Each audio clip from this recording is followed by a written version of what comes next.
Before we get to the story, I'd like to say thanks so much for visiting my new channel. I'm going to be uploading cosmic horror related stories every single day. So if that sounds good, please drop a like and don't forget to subscribe.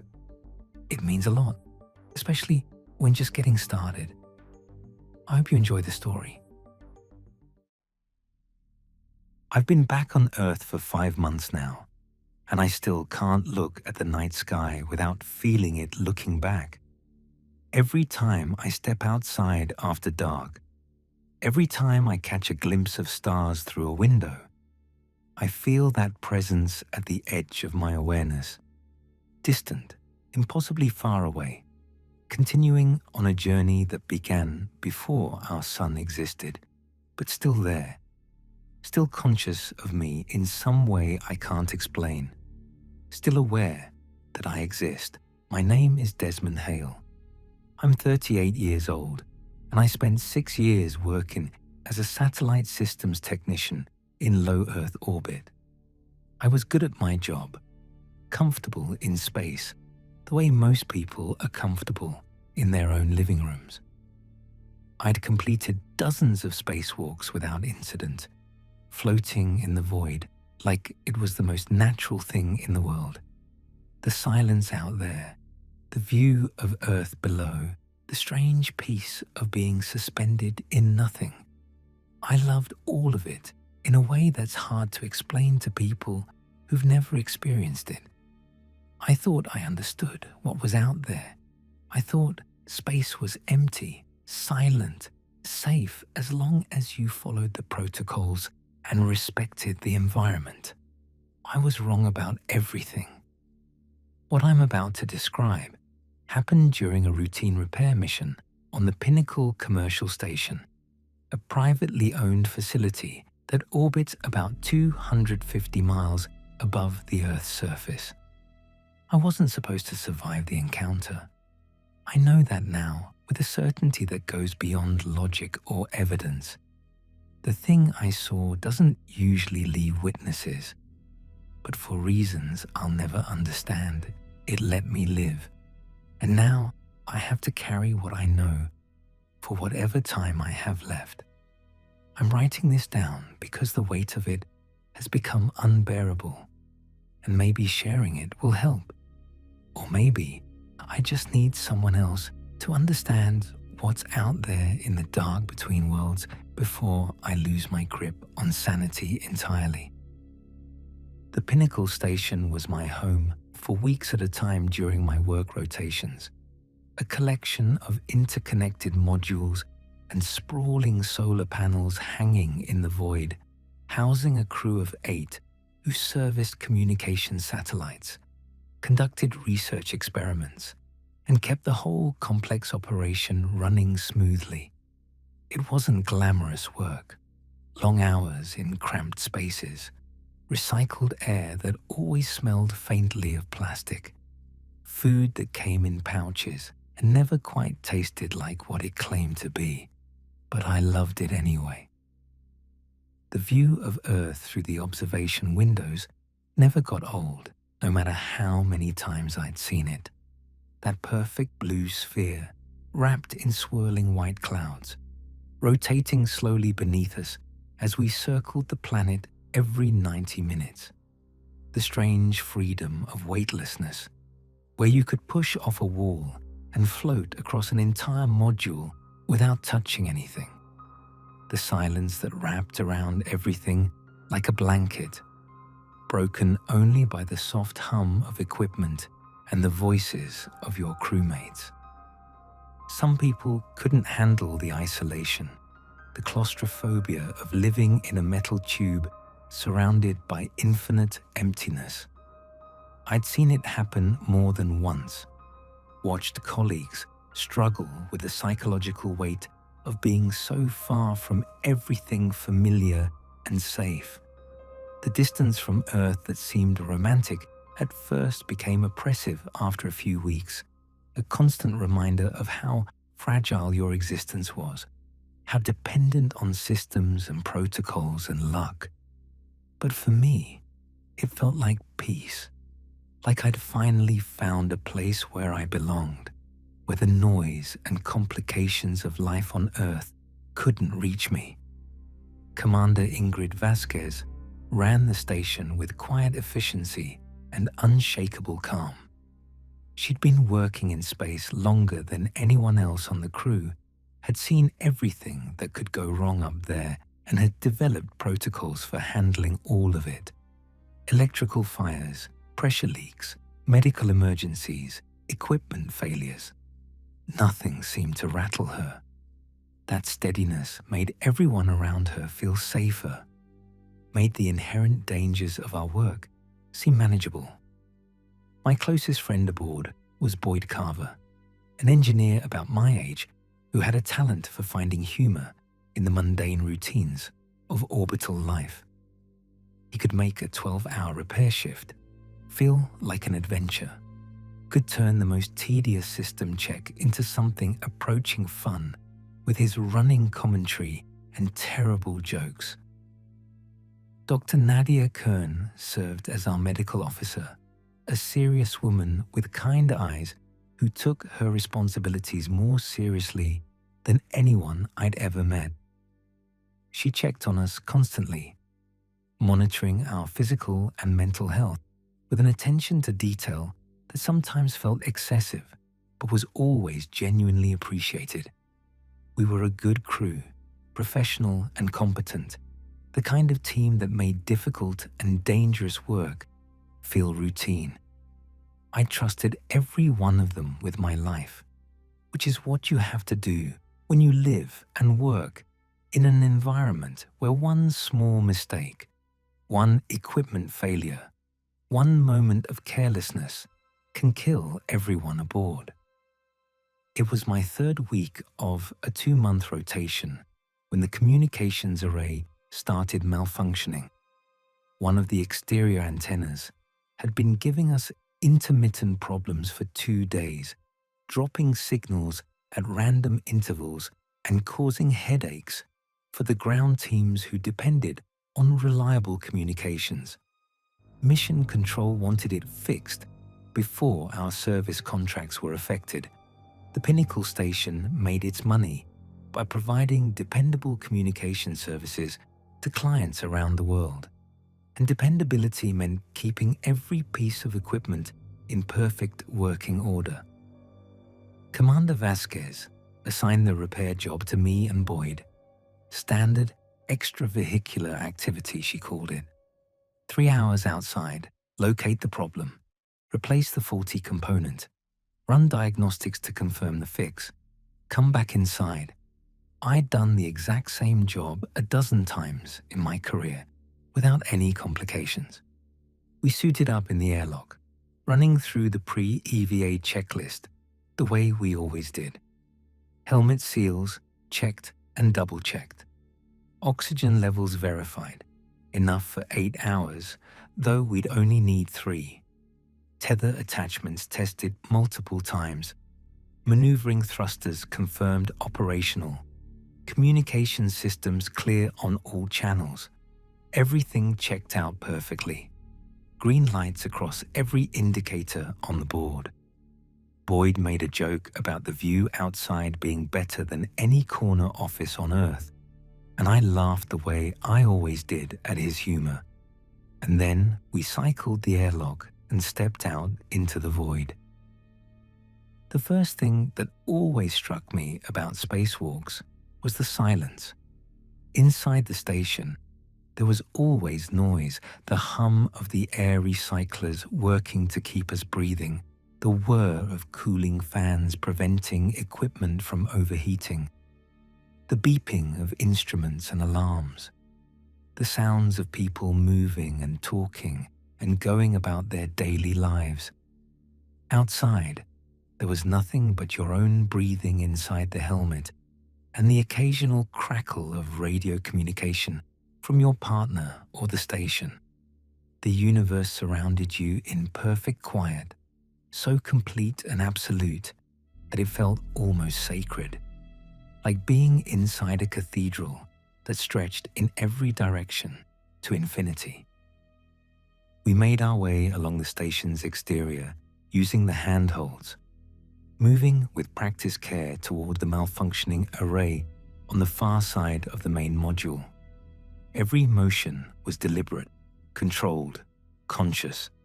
In space, momentum is everything. Push too hard, off a surface, and you might send yourself spinning uncontrollably. Forget to clip your tether before moving to a new position, and you might drift away into the void with no way to stop yourself. But we'd done this dozens of times between us. Our bodies knew the routine, even when our minds wandered to other things. Earth rotated slowly beneath us as we worked. A vast blue marble swirled with white clouds, impossibly beautiful against the absolute black of space. I could see the Terminator line, the boundary between day and night, creeping across the Pacific Ocean as the planet turned. The curve of the horizon glowed with the thin, bright line of the atmosphere, that fragile layer of gas that made all life possible, that separated the livable world from the killing void. Above us and around us, the stars were scattered across the darkness in their countless thousands, more of them than you could ever see. From the ground, where light pollution and atmosphere dimmed everything, a spray of ancient light that stretched in every direction toward infinity. Boyd reached the malfunctioning array first and began running diagnostics while I hung back, watching the readouts on my suit display and keeping an eye on our surroundings. The problem turned out to be a damaged connector, probably struck by a micrometeorite at some point in the past few months. Space is full of tiny particles moving at tremendous velocities, and even something the size of a grain of sand can cause significant damage when it impacts at thousands of miles per hour. This time, we'd gotten lucky. The damage was relatively minor, easily repaired with the replacement components we'd brought. Boyd retrieved the new connector from his equipment pouch and began the swap while I waited, taking the opportunity to enjoy the view the way I always did during these moments of downtime. That's when I noticed the movement. It was just a glint at first, a flash of reflected light somewhere in the distance moving against the fixed backdrop of stars. I assumed it was debris, the same assumption any experienced spacewalker would make. Space is full of junk, defunct satellites that stopped working years ago, discarded rocket stages from launches decades past, fragments from collisions and explosions that created clouds of dangerous shrapnel. You learn to watch for it during EVAs, to track anything that might pose a threat to you or the station. I focused on the glint, trying to gauge its trajectory, trying to determine if it was something we needed to worry about, or just another harmless piece of space garbage drifting by at a safe distance. In that moment of distraction, I felt my tether shift.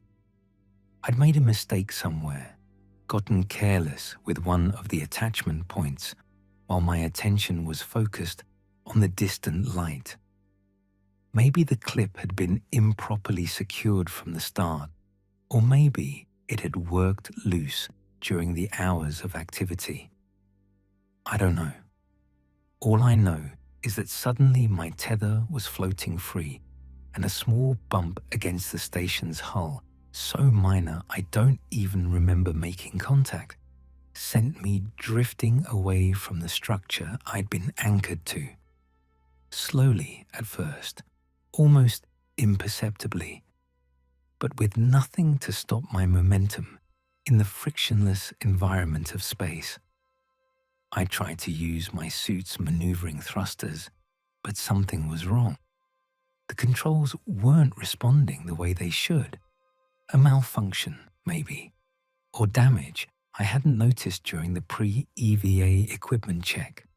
I pressed the thruster buttons again and again, fighting to stay calm, willing the jets to fire and push me back toward safety.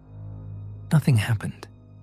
I was drifting steadily away from the station with no way to stop myself. Boyd's voice crackled in my helmet, sharp with alarm. He'd seen what was happening, seen my tether floating loose, seen me drifting away into the void. He pushed off from the array and stretched out his hand, trying desperately to reach me, to grab my arm or my suit or anything that would let him arrest my drift and pull me back. But I was already too far away. The gap between us widened from feet to yards to tens of yards, and there was nothing either of us could do to close it. Commander Vasquez's voice came over the radio, calm and controlled even in the middle of crisis, coordinating an emergency retrieval operation. The station's robotic arm could reach me, she explained. They just needed time to reposition it, to extend it out far enough to pluck me from the void. 10 minutes, maybe 15 at most. I had plenty of oxygen, hours of it. I just needed to stay calm and wait for rescue that was already being prepared. So I floated, watching the station grow smaller with each passing second, trying to control my breathing, trying not to panic.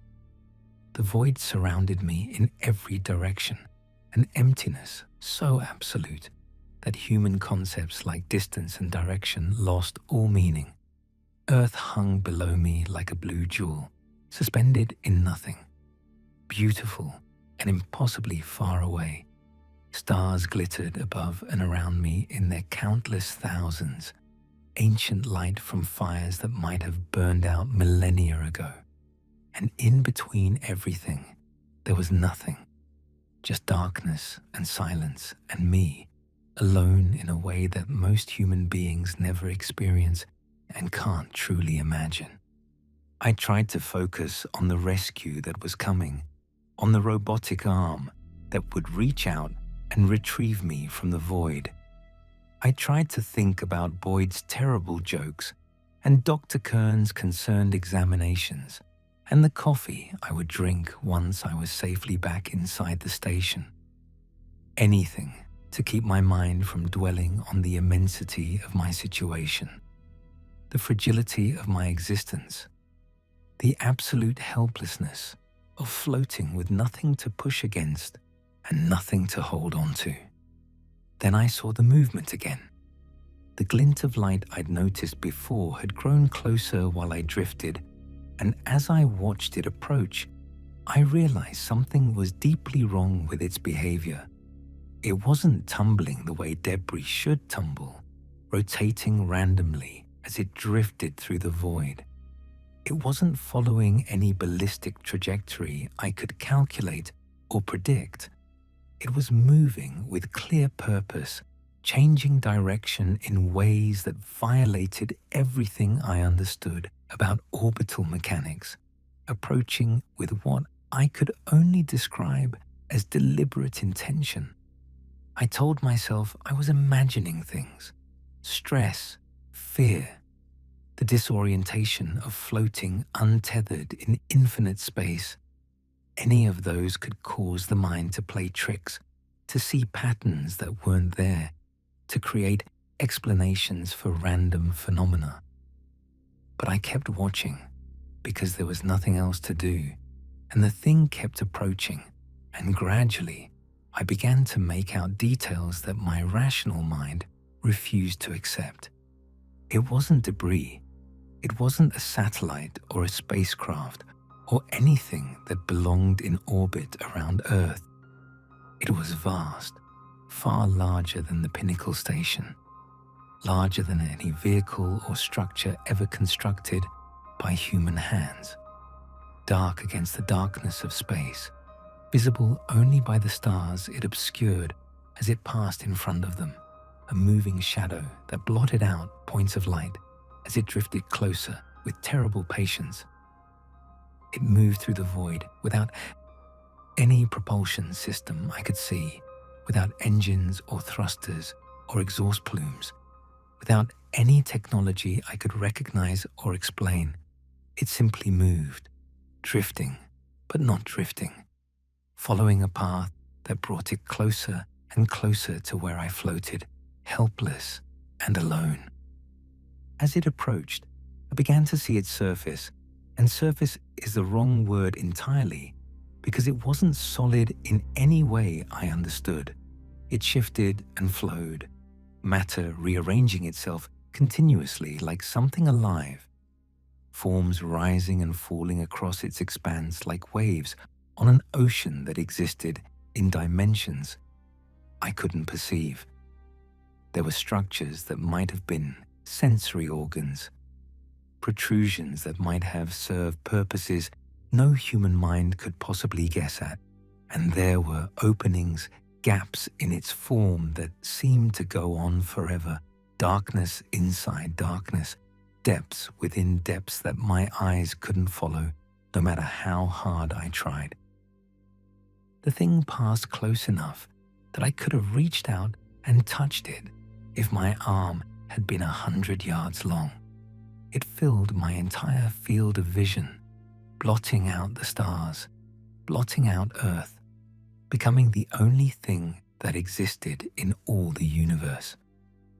I was floating next to something so impossibly vast that the station I'd lived on was barely visible by comparison, something so ancient that human civilization was less than a single heartbeat in the span of its existence.